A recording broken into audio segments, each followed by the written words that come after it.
Bab 161 bermain game. Yang Jincai menindaklanjuti dan berkata, itu benar. Orang kecil seperti kita tidak akan pernah bisa bertemu Nona Gu. Di antara kita teman sekelas, hanya Tuan Sun yang bisa memiliki kualifikasi ini. Sun Dongwei tersenyum bangga dan tidak berkata apa-apa, tapi dia terkesan sanjungan. Faktanya, dia tahu betul apa yang sedang terjadi. Ketika dia mendengar bahwa Gu Qingcheng datang ke Kabupaten Wufeng, ayah dan putranya beberapa kali ingin mengunjunginya tetapi ditolak, apalagi makan bersama. Mendengar percakapan kedua orang tersebut, Ye Bufan merasa geli, namun ia tidak mengungkapkannya. Karena beberapa orang bersedia berpura-pura, biarkan saja mereka berpura-pura. Jangan bicara tentang orang penting seperti Nona Gu. Mari kita atur reuni kelas kita dulu. Sun Dongwei berkata kepada Yang Jincai, bagaimana kabar teman sekelas kita?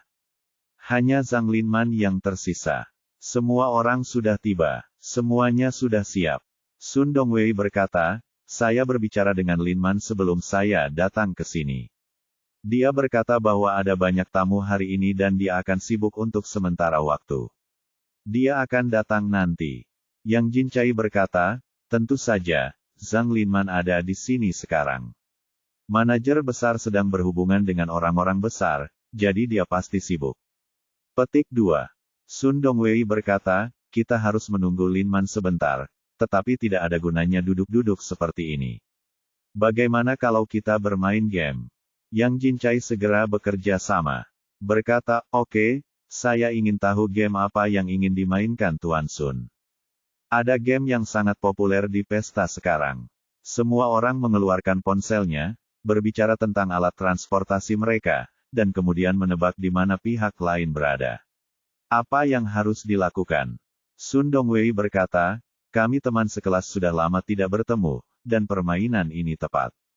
Faktanya, game ini sengaja dipikirkan olehnya. Tidak ada pepatah populer, dan tujuannya adalah untuk memenangkan hati Zhao Xiao. Menurutnya, dia sudah selesai berpura-pura menjadi B. Jika dia memamerkan ponsel dan mobilnya serta memamerkan kekayaan dan kekuatannya, dia tidak akan bisa menangkap wanita tersebut saat itu. Meski Cao Ruobing duduk di sebelahnya, hal ini tidak menghalanginya untuk mencari wanita lain untuk diajak berhubungan seks. Hal semacam ini sudah sering dilakukan di masa lalu, tapi Cao Ruobing hanya peduli dengan uang di sakunya, jadi dia hanya bisa menutup mata terhadap hal semacam ini. Setelah dia selesai berbicara, Yang Jincai segera berkata dengan kooperatif, Tuan Sun, ini ide yang bagus. Ini sangat kreatif. Cocok untuk pertemuan kita hari ini. Sun Dongwei berkata, karena saya yang memberikan saran, maka mulailah bersamaku, lalu turunkan secara bergantian. Dia berkata dan mengeluarkan ponsel buah emas dan meletakkannya di atas meja. Su Qiuyuan segera berkata, Tuan Sun, ini adalah ponsel buah terbaru. Saya mendengar bahwa model ini sangat sulit untuk dibeli sekarang, dan terjual habis segera setelah diluncurkan. Yang Jincai menindaklanjuti, ya, khususnya telepon emas kaya semacam ini. Orang biasa dapat membelinya dengan harga lebih tinggi, tetapi Tuan Sun memiliki koneksi, jadi tidak perlu melakukan ini.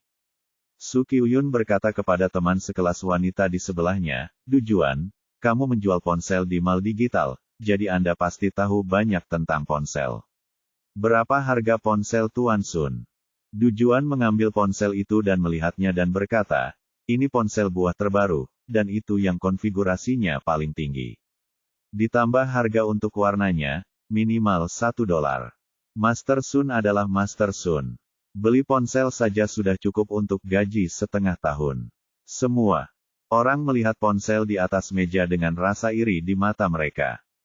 Berikutnya adalah Cao Ruobing. Dia meletakkan ponselnya di atas meja. Kecuali warnanya berbeda dari warna Sun Dongwei, semuanya persis sama.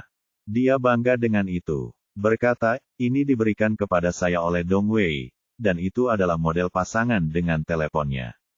Ya Tuhan, Tuan Sun sangat murah hati. Pacarku hanya memberiku nasi dan ponsel, yang harganya kurang dari 2.000 yuan. Petik 2. Kapan pacarku akan meneleponku seperti itu? Aku akan segera menikah dengannya. Kali ini, Seorang teman sekelas perempuan berkata, konon laki-laki takut salah memilih karir dan perempuan takut menikah dengan salah orang. Memang benar. Ruobing, kamu sangat beruntung telah menemukan pria luar biasa seperti Tuan Sun. Jika kamu mengikuti Ye Bufan saat itu, aku khawatir kamu hanya bisa menggunakan telepon beras bekas sekarang. Benar, Yang Jincai lalu berkata, Ruobing, apa yang kamu pikirkan saat itu? Mengapa kamu jatuh cinta dengan pria malang seperti Ye Bufan? Dia awalnya meremehkan orang miskin, dan setelah apa yang terjadi sekarang, dia secara alami berbicara dengan kasar. Gao Da tiba-tiba berdiri, apa maksudmu dengan ini? Apa hubungannya memamerkan ponselmu dengan Xiao Fan? Cao Ruobing berkata, mengapa? Mungkinkah aku mengatakan sesuatu yang salah? Jika aku memilih Ye Bufan saat itu, bagaimana mungkin menggunakan ponsel sebagus itu sekarang? Petik 2. Gao Daqiang berkata, kamu terlalu banyak berpikir, Xiao Fan sama sekali tidak menyukai wanita sepertimu. Dia memiliki kepribadian yang jujur, dan tentu saja dia tidak akan terlalu menyanjung, seperti Yang Jincai, Su Qiuyuan dan lainnya. Sanjungan, belum lagi melihat saudara baiknya dihina. Kamu, Cao Ruobing berkata dengan wajah memerah, jika kamu meremehkanku, apa haknya dia, orang malang, harus meremehkanku? Jika kamu memiliki kemampuan, minta dia untuk mengeluarkan miliknya telepon dan lihat jenis telepon kelas atas yang dia gunakan. Yang Jincai kemudian berkata, ya, kamu adalah orang miskin, dan Ye Bufan juga orang miskin simpati yang sama satu sama lain.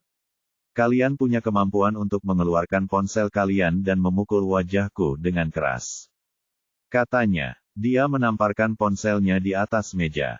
Ini ponsel Warwick terbaru. Meski tidak seperti itu, sebagus ponsel Sun Dongwei, harganya lebih dari 7.000 hingga 8.000 yuan. Kamu hanya pamer, apa hubungannya Xiao Fan dengan ponsel? Dia tinggi dan kuat, tapi dia selalu tidak pandai berkata-kata, dan dibuat tidak koheren oleh beberapa orang. Cao Ruobing tersenyum dingin dan berkata, kamu benar, kami hanya memamerkan kekayaan kami. Jika kamu memiliki kemampuan, kamu juga bisa pamer. Petik 2. Kalian, Gao Daqiang hendak marah, tapi Ye Bufan menariknya ke bawah dan duduk. Ayolah, Daqiang, tidak perlu mengenal orang-orang ini. Dia sekarang memiliki ratusan juta di sakunya, dan dia benar-benar tidak tertarik untuk memamerkan kekayaannya sebesar 18.000 yuan. Namun penghinaannya dipandang sebagai pengecut di mata Yang Jincai dan lainnya.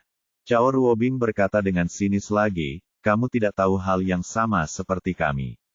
Ye Bufan, kamu memiliki wajah yang besar, kamu berani mengatakan apapun.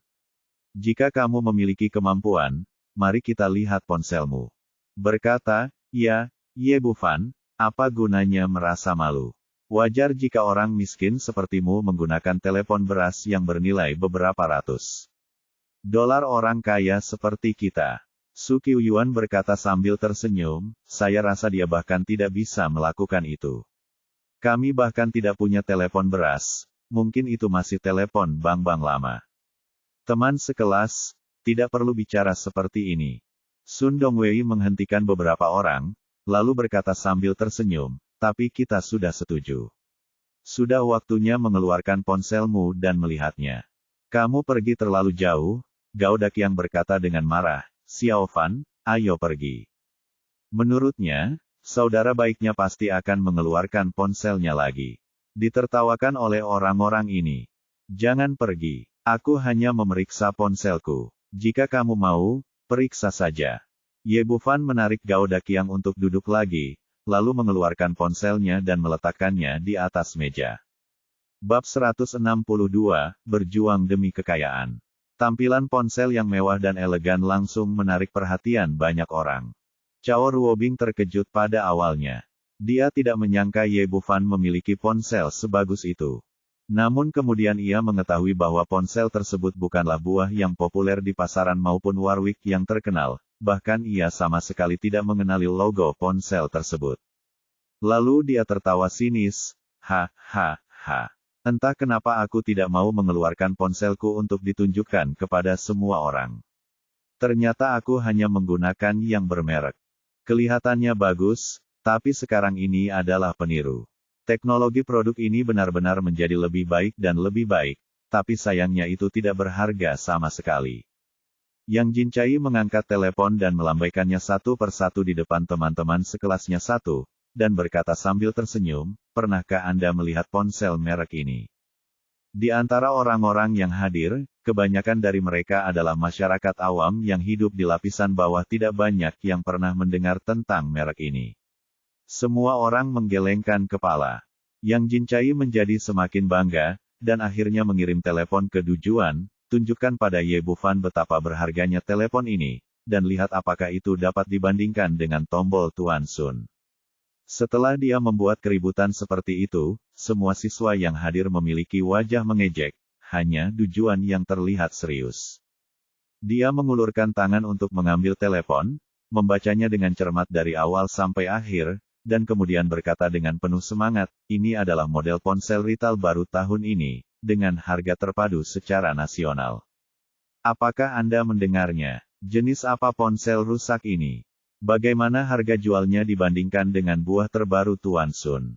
Yang Jincai mengatakan ini dengan ekspresi sinis di wajahnya, dan tiba-tiba menyadari ada sesuatu yang tidak beres, dan senyuman di wajahnya menghilang seketika.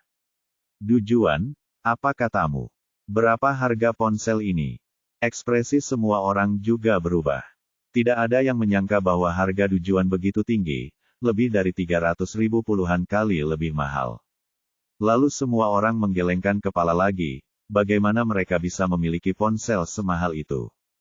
Mereka hanyalah orang biasa. Dalam benak mereka, ponsel buah sudah menjadi yang paling canggih, dan mereka tidak pernah menyangka ada yang lebih mahal dari ini. Du Juan berkata, ponsel ini sangat berharga. Cao Ruobing berteriak dengan tidak percaya, bagaimana mungkin? Bagaimana ponsel di luar merek bisa begitu mahal? Telepon merek? Ini adalah telepon retail. Su Qiuyuan bertanya, merek apa retail? Apakah lebih baik dari Fruit? Du Juan berkata, tidak peduli seberapa mewah modelnya, mereka biasanya digunakan oleh semua orang dapat melihatnya di jalan. Tapi retail berbeda. Ini adalah produk mewah di ponsel. Hanya orang-orang kaya yang mampu membelinya. Sulit untuk melihat. Ponsel retail di tangan Xiao Fan mahal selain ponsel khusus, dengan harga seragam di seluruh dunia. Setelah mengatakan itu, dia dengan hati-hati mengembalikan ponsel itu ke Ye Bufan. Dia hanya penjual ponsel, menjualnya dengan harga beberapa ribu yuan sebulan mampu membayar segala goresan pada ponsel ini. Setelah mendengarkan perkenalannya, semua orang di ruang pribadi tercengang. Tidak ada yang menyangka ponsel seperti itu harganya begitu mahal. Wajah Cao Ruobing terbakar. Dia hanya mengatakan bahwa ponsel tersebut adalah ponsel di luar merek, namun ternyata ponsel tersebut adalah produk mewah dan dia tidak mengenali merek tersebut. Hal yang sama berlaku untuk Yang Jincai. Awalnya dia mengira Ye Bufan, yang berasal dari keluarga miskin, pasti menggunakan barang murah senilai beberapa ratus yuan, tetapi dia tidak menyangka akan menghabiskan lebih dari 300.000 yuan. Tadi aku berteriak-teriak meminta seseorang untuk menamparkan wajahku. Tapi sebenarnya wajahku ditampar, dan tamparan itu mengeluarkan suara. Sekarang bukan karena ponsel Ye Bufan tidak sebagus satu tombol Sun Dongwei, tetapi gabungan semua ponsel mereka tidak sebagus yang lain. Su Qiuyuan berkata, Du Juan, apakah Anda salah? Bagaimana dia bisa menggunakan ponsel mahal seperti itu? Apakah itu peniru? Du Juan berkata, merek ponsel lain mungkin memiliki versi peniru, seperti Fruit, Warwick, dan 3 Moon punya, tapi retail tidak. Coba pikirkan, jika orang awam tidak mengetahui merek ini, siapa yang akan membeli ponsel peniru? Dan mereka yang mengetahui merek ini berasal dari kalangan atas, bagaimana mereka bisa membeli produk peniru, kalau tidak mereka akan ditipu? Saya masih tertawa terbahak-bahak ketika mengetahuinya. Ini, Su Qiuyuan tidak berkata apa-apa, dan semua orang menyerah pada gagasan bahwa ponsel ini adalah tiruan. Gao Daqiang meninju bahu Ye Bufan dan berkata sambil tersenyum, kapan kamu begitu pandai melakukan ini? Bahkan sebuah ponsel berharga lebih dari 300.000 yuan. Untuk Ye Bufan, ketika saudara yang baik itu makmur, dia tidak memiliki kecemburuan, yang ada hanya kebahagiaan. Ye Bufan melambaikan tangannya, itu hanya alat komunikasi, bukan masalah besar. Bukankah itu hanya ponsel? Apa hebatnya? Harganya paling banyak hanya lebih dari 300.000 yuan. Mobil Dongwei-ku berharga 1 juta. Pembicaranya adalah Cao Ruobing. Dia menamparkan seikat kunci Mercedes-Benz di atas meja makan. Tidak seperti yang lain, saya ditolak oleh Ye Bufan saat itu, jadi saya tidak dapat menerima bahwa dia luar biasa, dan saya tidak dapat menerima bahwa dia memiliki ponsel bernilai lebih dari 300.000 yuan. Tanpa disadari, sejak ia memilih Sun Dongwei seharusnya menjadi lebih baik dan lebih kaya, sedangkan Ye Bufan pantas menjadi miskin seumur hidupnya. Karena itu, dia tidak dapat menanggung kesenjangan psikologis yang besar sekarang. Karena ponselnya tidak dapat dibandingkan, dia segera memindahkan Mercedes-Benz yang baru dibeli. Kamu benar, ponsel bukanlah apa-apa. Versi kelas atas dari Highlander saya harganya lebih dari 400.000 yuan. Mengenai ponsel Ye Bufan, Yang Jincai dipenuhi dengan rasa iri, cemburu, dan kebencian kunci mobil dan membentak meja. Faktanya, menggunakan mobil untuk membandingkan dengan ponsel adalah hal yang asimetris, dan dalam istilah masyarakat awam, agak memalukan. Tapi sekarang dia tidak punya pilihan selain menggunakan metode ini untuk menjaga harga dirinya yang buruk. Menurutnya, siapapun yang lebih kaya darinya bisa melakukannya, tapi tidak dengan Ye Bufan. Melihat dua orang yang agresif itu, Ye Bufan menggelengkan kepalanya sedikit, merasa ini benar-benar tidak ada artinya. Namun, tatapan ini berubah menjadi sarkasme di mata Cao Ruobing. Dia berteriak lagi, mobil jenis apa yang kamu kendarai? Keluarkan agar semua orang dapat melihatnya. Sun Dongwei duduk di sana tanpa berbicara kekuatan di depan Zhao Xiaodi, tetapi diambil alih oleh Ye Bufan. Meskipun dia tidak langsung berdiri, dia tidak keberatan jika wanita dan bajingannya itu menginjak teman sekelasnya yang buta ini. Ye Bufan berkata, kami hanya reuni kelas, bukan kompetisi untuk memperebutkan kekayaan. Tidak perlu bersaing seperti ini. Bukan pertarungan demi kekayaan.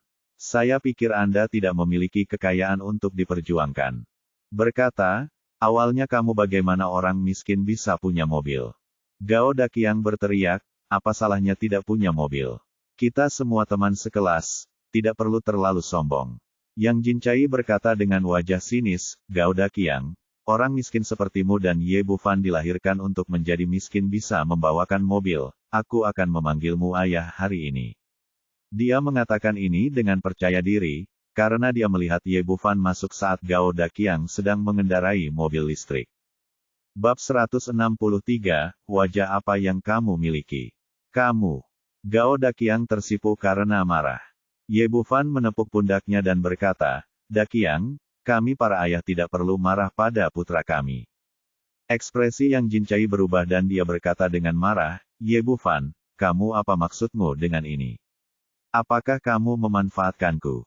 Pada saat ini, pintu terbuka dan kepala keamanan Hotel Tianhao muncul di pintu kamar pribadi.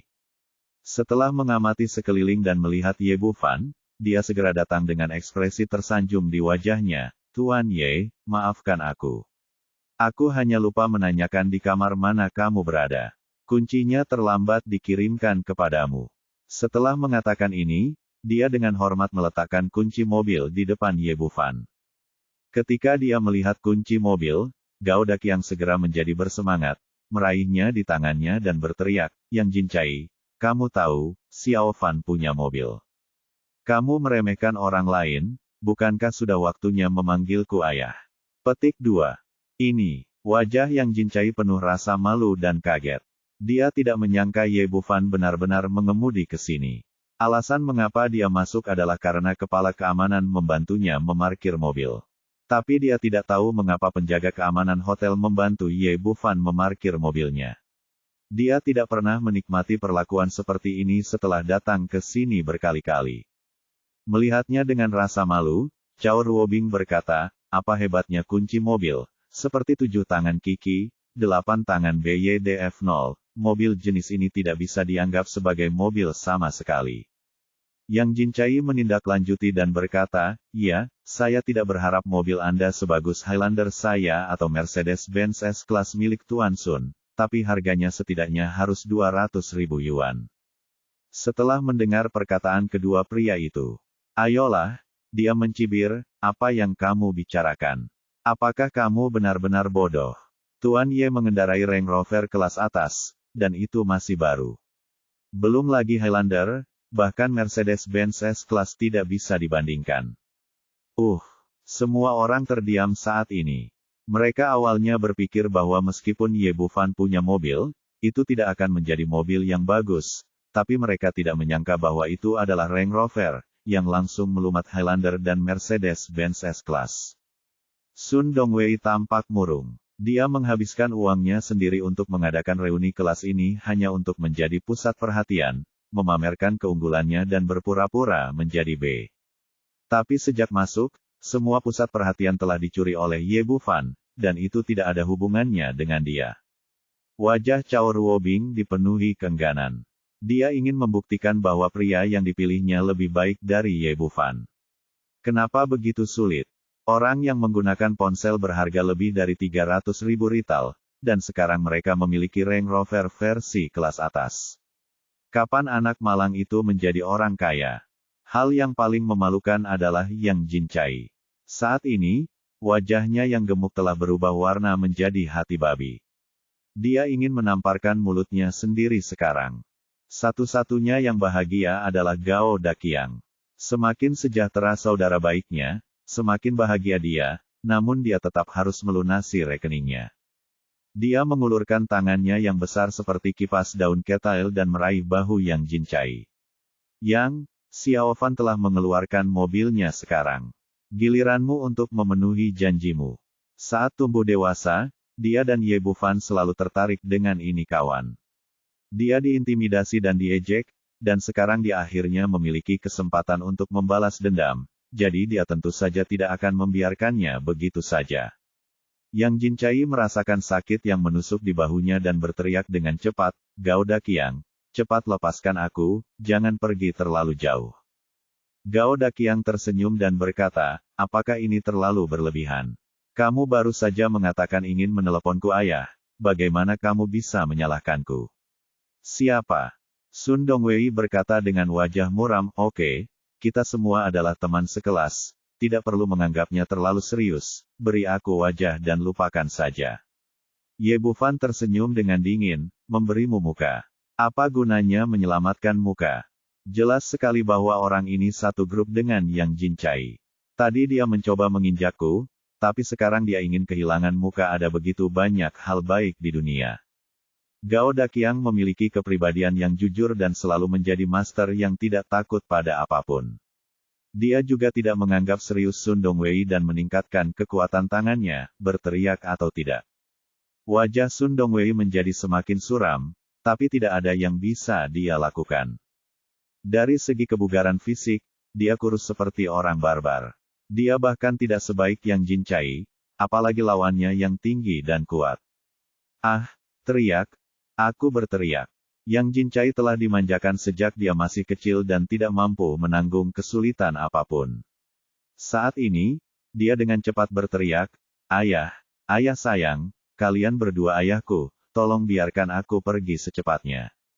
Itu dia. Ngomong-ngomong, hal terpenting bagi seorang pria adalah menepati janjinya. Petik 2. Gao Daqiang tertawa dan menarik kembali tangannya yang besar. "Ye Bufan, Gao Daqiang, kalian berdua, orang malang, tunggu saja aku. Kalian pikir aku mudah ditindas?" Setelah dilepaskan, Yang Jincai segera berlari ke pintu, mengeluarkan ponselnya dan mulai menelepon. "Saudara Xiong, saya di kamar 801 Hotel Tianhao. Saya memiliki 2 orang malang yang ingin memberi saya pelajaran. Satu adalah Ye Bufan dan yang lainnya adalah Gao Daqiang." Setelah menelepon, dia menunjuk ke Ye Bufan dan Gao Daqiang dengan ekspresi seram berteriak, "Nak, jika kamu punya nyali, jangan pergi." Suasana di ruangan itu segera menjadi tegang. Para siswa yang hadir semuanya dari Kabupaten Wufeng, dan mereka semua mengenal yang latar belakang Jincai sangat baik. Bukan hanya keluarganya yang kaya, tapi sauna air suci itu juga tidak bersih. Ada banyak hubungan antara orang kulit hitam dan orang kulit putih. Meskipun Gao Daqiang memiliki kebugaran fisik yang baik, ia dapat mengalahkan satu atau dua, namun tetap ada batasannya. Selain itu, orang-orang ini semua adalah gangster di masyarakat, dan mereka semua memiliki laki-laki di tangan mereka. Sudah berakhir, sekarang saya dalam masalah besar. Saya benar-benar berpikir bahwa saya akan menjadi hebat jika saya punya uang. Di Kabupaten Wufeng, memiliki uang saja tidak ada gunanya. Saya mendengar bahwa Yang Jincai memiliki hubungan yang baik dengan beruang hitam dari kamar dagang Wuhu. Saya kira dia baru saja melakukannya. Saya memanggilnya. Petik 2. Itu merepotkan, beruang hitam adalah seorang master, tidak peduli seberapa tinggi, kuat dan fisiknya, dia bukanlah seorang master, cocok. Para siswa ini mundur ke kedua sisi sambil berbicara, karena takut Chi Yu akan terpengaruh nantinya. Gao Daqiang berkata kepada Ye Bufan, Xiao Fan, kamu pergi dulu, aku di sini. Sebelum Ye Bufan bisa berkata apa-apa, Sun Dongwei mencibir dan berkata, kenapa, kamu takut sekarang? Jika kamu baru saja memberiku wajah, sekarang masalah berakhir dengan baik, tapi sayang sekali kamu tidak mendengarkan. Tapi demi kita semua menjadi teman sekelas, aku akan memberimu kesempatan lagi. Selama kamu berlutut dan meminta maaf padaku dan Jin Kai sekarang, aku akan melakukannya bantu kamu menekan apa yang terjadi hari ini, jika tidak, kamu tidak dapat menanggung konsekuensinya. Yang Jin Kai mengertakkan gigi dan berkata, berlutut saja tidak cukup, aku ingin mereka memanggilku kakek. Cao Ruobing berdiri di samping sambil mencibir. Saat ini, dia merasa jauh lebih baik. Dia punya uang, masih tidak bisa dibandingkan dengan suaminya sendiri. Su Qiuyuan berkata, apakah Anda mendengar itu? Tuan Sun telah memberi Anda kesempatan. Bukan masalah besar untuk berlutut dan meminta maaf. Itu jauh lebih baik daripada menunggu tangan dan kaki Anda diamputasi. Untuk melihat apakah kamu bisa apa konsekuensinya. Ye Bufan membawa Gao Daqiang dan duduk, mengambil teko di atas meja dan menuangkan secangkir teh untuk masing-masing teko. Yang Jincai berteriak, wah, jika kamu akan mati, kenapa kamu tidak berpura-pura hidup? Mari kita lihat berapa lama kamu bisa berpura-pura. Pada saat ini, terdengar suara langkah kaki yang kacau di luar ruangan, dan kemudian pintu ditendang hingga terbuka dengan keras. Beberapa pria jangkung dan kuat berbaju hitam bergegas masuk, dipimpin oleh beruang hitam. Bab 164, Bencana Penjara. Dari segi perawakan, tinggi dan berat beruang hitam tidak kalah dengan Gao Daqiang. Selain itu, orang-orang di belakangnya garang dan galak. Setelah memasuki pintu, aura dahsyat langsung menyelimuti seluruh penonton. Kebanyakan orang yang awalnya menghadiri reuni kelas adalah orang-orang biasa di lapisan bawah masyarakat. Mereka sangat takut dengan para gangster ini ruang. Saudara Siong, ini dia, kedua anak laki-laki ini, beri mereka pelajaran. Yang Jincai segera maju dan menunjuk ke arah Ye Bufan dan Ye Bufan. Namun sebelum dia selesai berbicara, beruang hitam itu menamparkan wajahnya dengan telapak tangan sebesar kipas daun ketail. Pah! Tamparannya tajam, keras, dan kuat. Itu membuat Yang Jincai berputar 3 kali, meninggalkan 5 sidik jari merah cerah di pipinya yang bengkak. Aku, kakak Siong, kenapa kamu memukulku? Yang Jincai benar-benar tercengang. Dia jelas orang yang dia temukan, tapi kenapa dia menyerangnya ketika dia muncul? Sun Dongwei, Cao Ruobing dan yang lainnya awalnya menunggu untuk menyaksikan keseruannya. Namun mereka bingung dengan pemandangan di depan mereka. Mereka tidak mengerti kenapa beruang hitam tidak menemukan Ye Bufan, melainkan menghajar Yang Jincai. Kamu bajingan, apakah kamu orang yang bisa memprovokasi Yeye? Setelah kecelakaan mobil kemarin, Tang Jian mengatur agar beruang hitam mengikuti Ye Bufan untuk mencegah kecelakaan lebih lanjut. Dia pergi ke Hotel Tianhao untuk makan malam, dan beruang hitam serta yang lainnya sedang mengawasi di bawah. Mendengar bahwa orang yang ingin dihadapi Yang Jincai adalah Ye Bufan, beruang hitam langsung menjadi marah. Meski keduanya biasanya memanggil satu sama lain sebagai saudara, Yang Jincai jauh lebih rendah dari Ye Bufan dalam hal status. Ini adalah bos besar yang dihormati semua orang sebagai Ye. Jadi dia segera memimpin anak buahnya untuk bergegas maju dan langsung menamparkan wajah Yang Jincai. Kemudian, dia mendatangi Ye Bufan lagi dan berkata dengan hormat, "Tuan Ye, apa yang ingin Anda lakukan dengan makhluk jelek ini? Potong lengan dan kakinya, atau menenggelamkannya ke sungai untuk memberi makan ikan." Di dalam ruangan ketakutan, terutama Sun Dongwei dan Yang Jincai. Mereka mengetahui detail beruang hitam dengan sangat baik. Dia adalah anggota Kamar Dagang 5 Danau dan Jenderal nomor 1 di bawah Tang Jian. Dia biasanya sangat sombong. Mendengar beruang hitam itu hendak menenggelamkan dirinya ke sungai untuk memberi makan ikan, Yang Jincai tidak menganggap itu lelucon. Dia segera berteriak, "Saudara Siong, kamu tidak bisa melakukan ini. Kami adalah saudara." Petik 2. Diam, sebuah tamparan, dan tamparan mulut besar lainnya. "Tahukah kamu siapa ini? Bahkan presiden harus dengan hormat memanggilnya Ye. Kamu sangat buta sehingga berani menyinggung perasaan. Bukankah ini mencari kematian?" Yang Jincai tiba-tiba menghirup udara dan takut kematian. Dingin. Dia sangat jelas tentang status Tang Jian di Kabupaten Wufeng. Dia benar-benar seorang kaisar bawah tanah. Bahkan bos sebesar itu ingin memanggil Ye Bufan Ye. Sun Dongwei berdiri di dekatnya.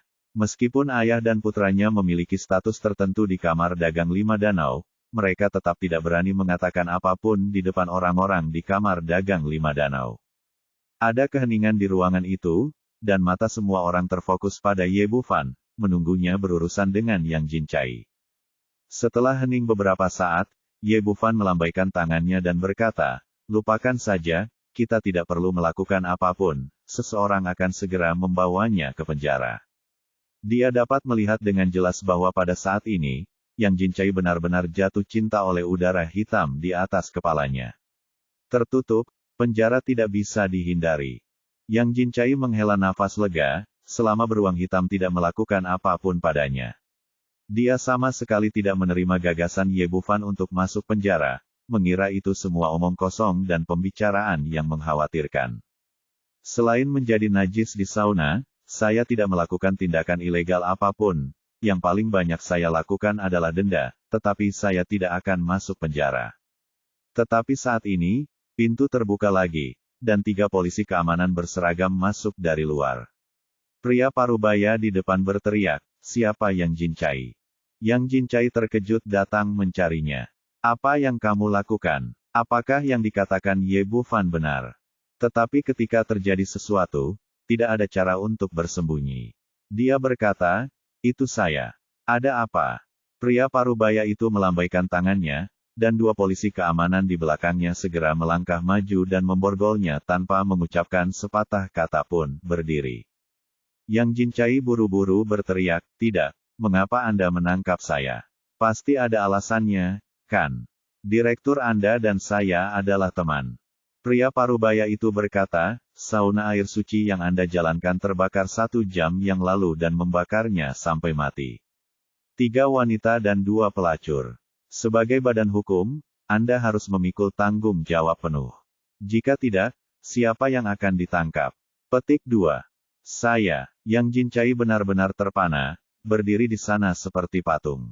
Ia tidak pernah menyangka semua yang dikatakan Ye Bufan akan menjadi kenyataan, termasuk kebakaran di rumahnya dan pemenjaraannya. Tiba-tiba dia berbalik, melepaskan diri dari 2 polisi keamanan di sebelahnya, dan berlutut di depan Ye Bufan sambil menjatuhkan diri, "Xiao Fan, tolong selamatkan aku. Demi kita menjadi teman sekelas, tolong selamatkan aku. Saya tidak ingin masuk penjara. Saya tidak ingin mengeluarkan uang selama Anda dapat membantu saya." Sun Dongwei dan beberapa polisi keamanan tercengang. Mereka tidak mengerti apa yang sedang dilakukan Yang Jincai. Mungkinkah dia gila? Apakah berguna menanyakan hal semacam ini kepada Ye Bufan? Hanya siswa yang hadir yang tahu alasannya. Ternyata mereka bukan hanya sekedar omong kosong, semuanya benar. Ye Bufan melambaikan tangannya dan berkata, "Aku baru saja memberimu beberapa nasihat demi teman-teman sekelasku, tapi sayang sekali kamu keras kepala. Ini bukan salah orang lain. Xiao Fan, tolong, aku tidak mau untuk masuk penjara, tolong selamatkan aku. Yang Jincai ingin mengatakan sesuatu lagi, tetapi dua polisi keamanan meraih lengannya dan menyeretnya keluar dari kamar pribadi. Pada saat ini, hatinya penuh dengan penyesalan. Terlihat jelas bahwa orang yang mulia itu ada tepat di hadapannya, dan terlihat jelas bahwa orang tersebut berinisiatif untuk membantunya, namun sayang sekali dia tidak menghargainya. Jika dia memiliki kesempatan lagi untuk kembali, dia ingin memuja Ye Bufan sebagai leluhurnya, tapi sayang sekali tidak ada obat penyesalan di dunia ini. Yang Jincai dibawa pergi, dan beruang hitam serta orang-orangnya juga meninggalkan kamar pribadi. Ruangan kembali tenang, tetapi suasananya menjadi sangat berbeda. Melihat Ye Bufan yang acuh tak acuh, Sun Dongwei merasa kehabisan napas. Saat ini, ponsel di sakunya berdering. Pada awalnya, suasana hatinya masih sangat rendah, tetapi setelah beberapa patah kata di telepon, matanya tiba-tiba berbinar, dan ekspresinya menjadi sangat bersemangat. Begitu dia menutup telepon, depresi dan depresinya hilang, dan seluruh tubuhnya bersemangat seperti baru saja diberi suntikan darah ayam.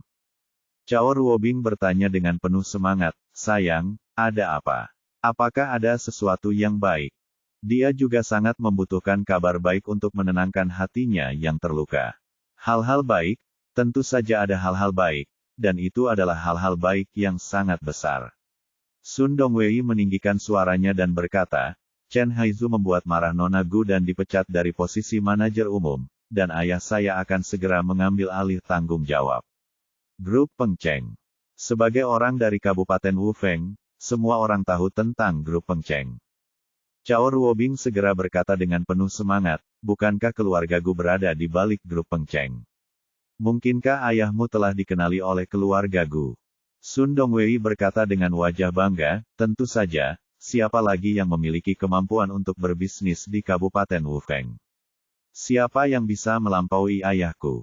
Ayahkulah yang tidak ingin mengambil alih Grup Pengceng, jadi dia memberi kesempatan kepada Chen Haizu, jika tidak maka bukan gilirannya." Bab 165 menatap dan membual. Benarkah? Cao Ruobing menjadi semakin bersemangat. Jika dia bisa mendapatkan persetujuan dari keluarga Gu, maka keluarga Sun pasti akan berada dalam posisi yang lebih baik, membuktikan bahwa visinya benar. "Sayangku, mungkinkah ayahmu yang menjamu tamu terhormat tadi malam?" Sun Dongwei berkata dengan wajah bangga, "Sekarang aku tidak akan lagi menyembunyikannya dari semua orang. Ayahkulah yang dijamu Nona Gu tadi malam, dan saya. Awalnya, Nona Gu tertarik dengan kemampuan bisnis ayah saya dan ingin memintanya menjadi manajer umum Grup Pengceng. Awalnya, ayah saya enggan. Lagi pula, menjalankan grup itu sangat melelahkan itu. Nona Gu sangat tulus sehingga ayahku baru saja menyetujuinya. Awalnya, aku ingin merahasiakan masalah ini, tetapi sekarang setelah selesai, hal itu tidak menghentikanku untuk memberitahu semua orang." Dia mengatakan ini dengan hati yang bahagia. "Saya tidak berpura-pura menjadi B, saya selalu ditekan, tapi sekarang saya akhirnya bangga. Meskipun Anda, Ye Bufan, kaya dan mengetahui kamar dagang 5 danau, Anda tetap tidak bisa dibandingkan dengan keluarga Gu." Alasan mengapa Chen Haizu dan putranya begitu sombong sebelumnya bahkan Tang Jian tidak menganggapnya serius adalah karena keluarga Gu di belakang mereka. Mendengar kabar tersebut, para siswa di sekitarnya pun ikut kaget. Su Qiuyuan adalah orang pertama yang berkata, "Sungguh, paman itu sungguh luar biasa. Suatu kehormatan bisa dilayani oleh Nona Gu sendirian." Cao Ruobing menindaklanjuti dan berkata, "Ya, manajer umum Grup Pengceng. Ini tak terhitung banyaknya kebanyakan orang tidak bisa mendapatkan posisi yang didambakan." Kata Sun Dongwei, "Orang yang tidak memiliki kemampuan tidak bisa mendapatkannya, tetapi ayah saya berbeda. Dia akan menjabat sebagai manajer umum, ayahku tidak akan memilikinya. Melihat seluruh Kabupaten Wufeng, mungkin tidak ada orang yang cocok untuk posisi ini kecuali ayahku." Pria itu menjadi semakin bangga, dan bualannya menjadi semakin keras. Menurutnya, itu siswa yang hadir sangat bersemangat. Tadi malam, venue sudah dipesan, dan tidak ada saksi, jadi meski kebohongan dibuat, tidak akan terungkap. Melihat pria ini menatap dan membual, Ye Bufan tidak bisa menahan tawa. Sun Dongwei melihat penghinaan dan ejekan di wajahnya dan berkata dengan tidak puas, "Mengapa kamu tertawa?" Ye Bufan berkata, "Tuan Muda Sun, apakah Anda yakin Anda dan ayah Anda yang diundang Nona Gu tadi malam adalah Ye? Ya, apa maksudmu? Apakah kamu iri dengan Dongwei kami?" Cao Ruobing berkata, "Kami Dongwei berpartisipasi secara langsung tadi malam. Apakah ini palsu? Sejauh yang saya tahu, Nona Gu mengundang, bukan Anda." Wajah Sun Dongwei menjadi gelap, "Bukan saya yang mengundang Anda, jadi mengapa saya harus mengundang Anda?" "Siswa, mengapa saya harus mengundang Anda? Saya terlambat." Begitu dia selesai berbicara, Zhang Linman masuk dari luar. "Teman sekelas, manajer umum kita ada di sini." Sun Dongwei segera berkata dengan senyuman di wajahnya, "Xiaoman, semua orang menunggumu." Sebagai manajer umum Hotel Tianhao, Zhang Linman selalu pandai bersosialisasi akan menyambut Sun Dongwei dengan hangat, tapi hari ini sangat berbeda. Dia hanya mengangguk sedikit, berjalan cepat ke arah Ye Bufan, menarik kursi, duduk, dan berkata dengan antusias, "Xiao Fan, maaf, ada terlalu banyak hal yang harus dilakukan, dan aku membuatmu menunggu lama sekali." Dia berkata dengan sangat jelas. Tentu saja, tetapi yang lain sangat terkejut. Biasanya Zhang Linman harus mengambil inisiatif untuk menyapa Sun Dongwei ketika dia masuk. Bagaimanapun, dia adalah putra tertua dari keluarga Sun dan tokoh terkemuka di Kabupaten Wufeng. Tapi sekarang centernya jelas telah berubah. Dia berinisiatif untuk mengobrol dengan Ye Bufan dan mengabaikan Sun Dongwei.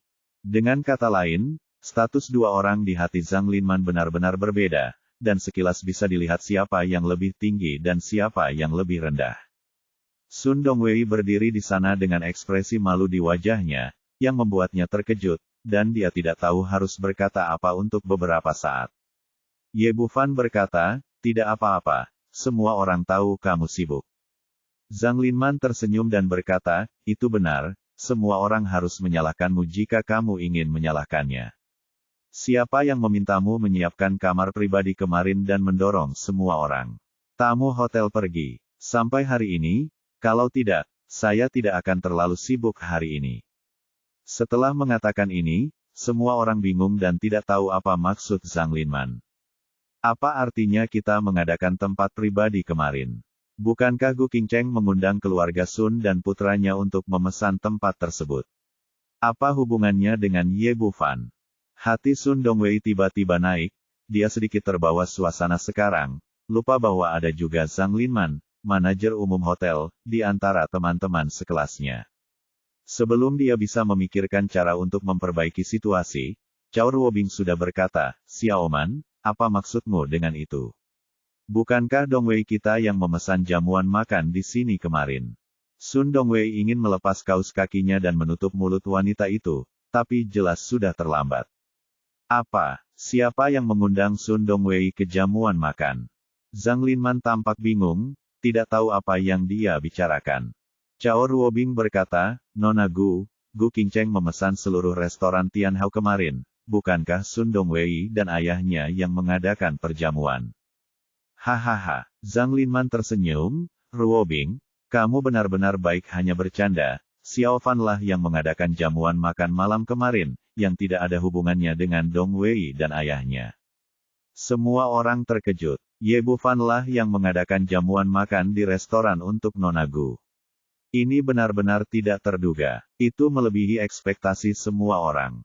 Orang dengan ekspresi paling menarik adalah Sun Dongwei. Syok, rasa malu dan tidak percaya bercampur, membuat ekspresinya sangat jelek. "Baru saja aku berdiri di sini sambil meneriaki orang lain, tapi aku tidak menyangka bahwa orang yang diundang Gu Qingcheng sebenarnya adalah Ye Bufan." Su Qiuyuan berkata, "Xiaoman, apakah Anda salah? Tuan Sun sendiri yang mengatakannya, dialah yang memesan jamuan hotel kemarin." Sun Dongwei berkata, "Ngomong-ngomong, Xiaoman, ada sesuatu yang belum saya ceritakan kamu belum.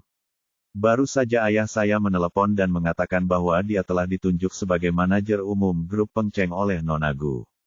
Petik 2. Pada titik ini, dia hanya bisa menyebut ayahnya untuk mengurangi rasa malunya, berharap Zhang Linman dapat memanfaatkannya. Sun Yongjiang, tolong katakan padaku bohong, kalau tidak orang ini akan dilempar ke rumah nenek. Menurutnya, wajah manajer umum grup Pengcheng tidak tertandingi oleh siapapun di Kabupaten Wufeng, dan Zhang Linman harus memberikannya kepadanya apapun yang terjadi. Tapi apa yang terjadi benar-benar di luar imajinasinya. Zhang Linman hanya tersenyum tipis ketika mendengar berita itu, lalu berkata, saya manajer hotel, dan saya secara pribadi menerima Xiao Fan tadi malam. Bagaimana mungkin ada kesalahan? Ada keributan di kamar sebelah, semua orang tampak kaget. Kalimat singkat ini mengungkap kebohongan Sun Dongwei. Ternyata yang baru saja dia ucapkan hanyalah menaruh uang di wajahnya sendiri, padahal tidak demikian. Di saat yang sama, semua orang juga sangat aneh, apa itu milik Ye Bufan identitasnya, dan apa perbuatannya. Bagaimana wanita tertua dari keluarga Gu bisa begitu terlibat dalam menyewa restoran untuk mentraktirnya makan malam. Zhang Linman melanjutkan, Anda mungkin tidak tahu banyak tentang itu, tapi sekarang saya ingin dengan sungguh-sungguh memperkenalkan bahwa Xiao Fan sekarang adalah pacar Nona Gu. Pacar Gu Qingcheng. Pantas saja Zhang Linman mengabaikan perkataan Sun Dongwei barusan. Bahkan jika Sun Yongjiang menjadi manajer umum Pengcheng Group, dia tetaplah pencari nafkah di keluarga Gu, dan identitas serta statusnya tidak bisa dibandingkan dengan pacar Nona Gu.